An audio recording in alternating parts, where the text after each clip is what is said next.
assume that Richard Martinez doesn't agree with what you just said. And we'll turn to him to explain basically what his lawsuit is maintaining, focusing on why HB 2281 is unconstitutional itself in its targeting of ethnic studies. Let me start with the last thing that Attorney General Horne said. And I think that that provides the starting point for what is a fundamental difference between the way he sees America and the way I see America. The way he sees the Constitution and the way I see the Constitution. The way he sees the diversity of this country and the way I see the diversity of this country. It's fundamentally different ends of the spectrum. He talks about a government. He says the state can dictate and issue the finding he issued.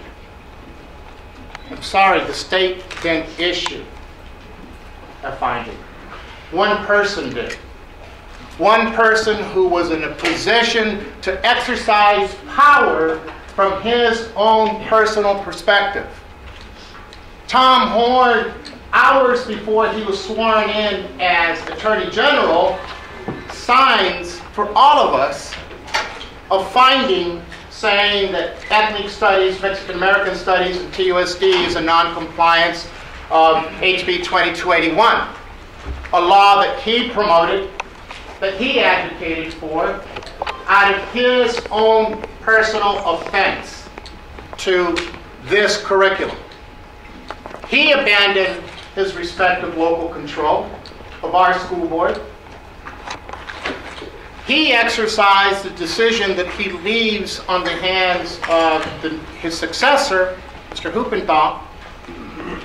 And he, even as a lawyer, violates one of the most fundamental principles that exist.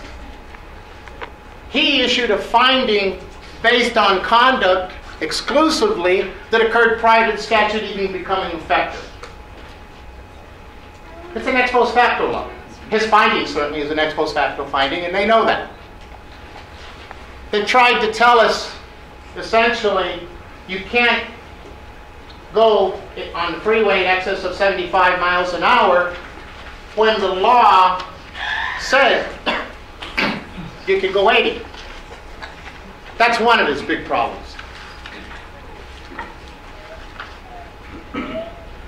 It is, we have in law a war going on. It's a cultural war, and it has to do with a battle over the Constitution. How do you interpret it? Who does it protect?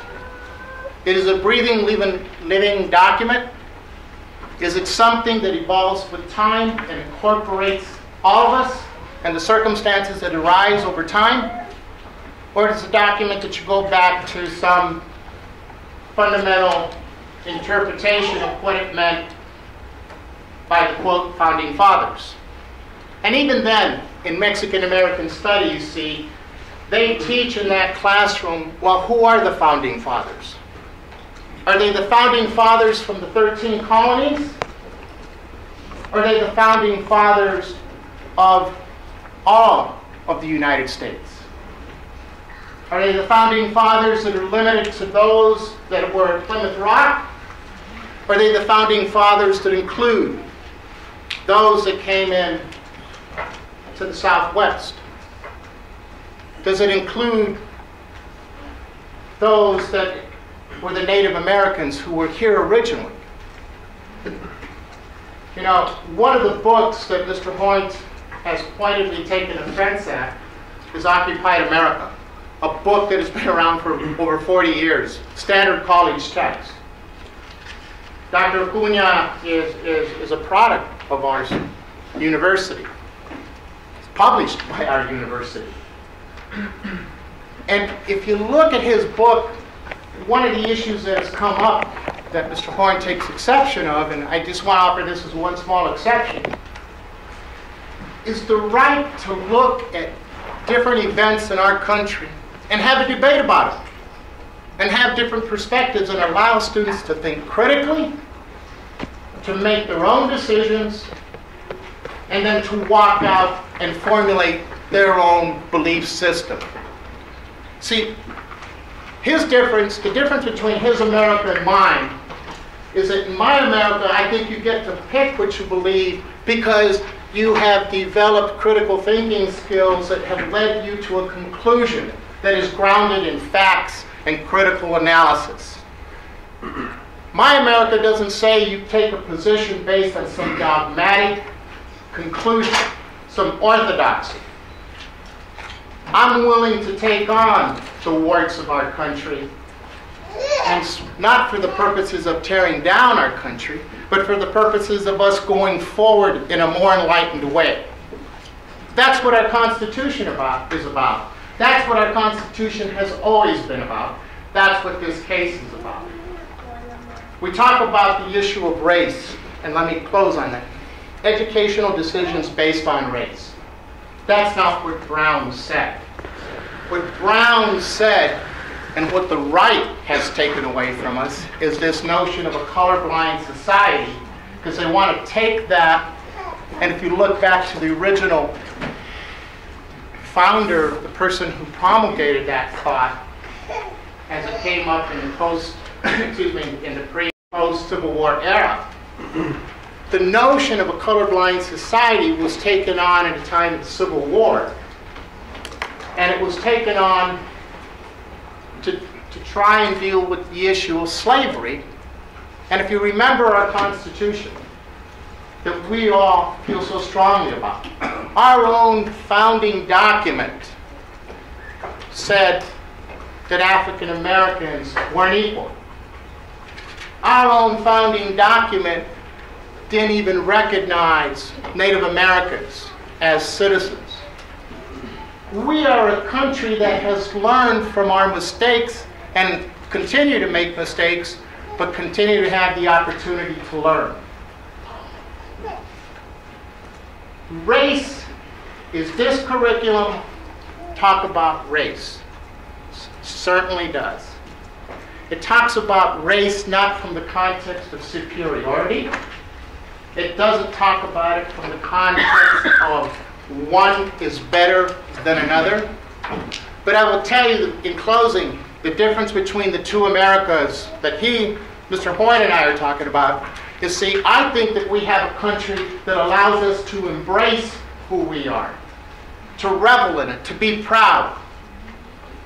My father was what is now called by the Republicans in the legislature an anchor baby. My grandparents were undocumented.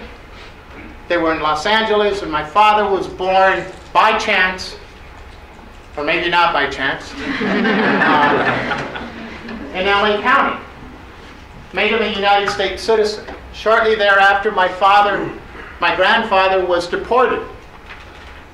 So the family returns to Mexico, and he grows up in Guadalajara and then in Nogales.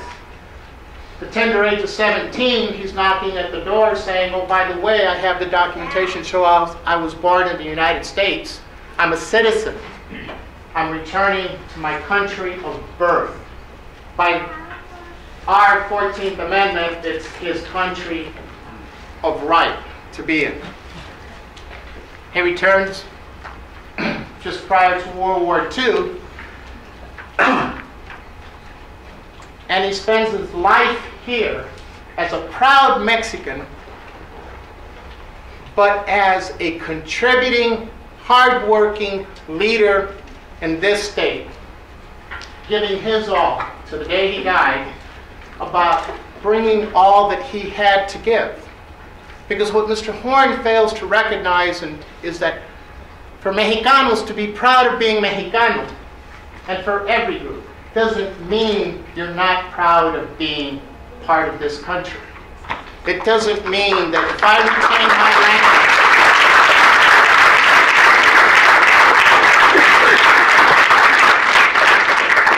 language, it doesn't mean that if I retain my language, my culture, my history, my art, that I am doing it to the exclusion of anyone. I want my sons and my daughters and my grandchildren to be able to pick up the beautiful North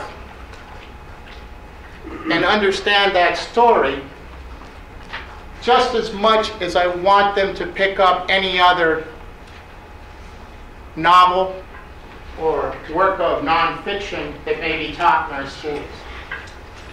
What we give to this country to each other. See, I want my son to know about Tuskegee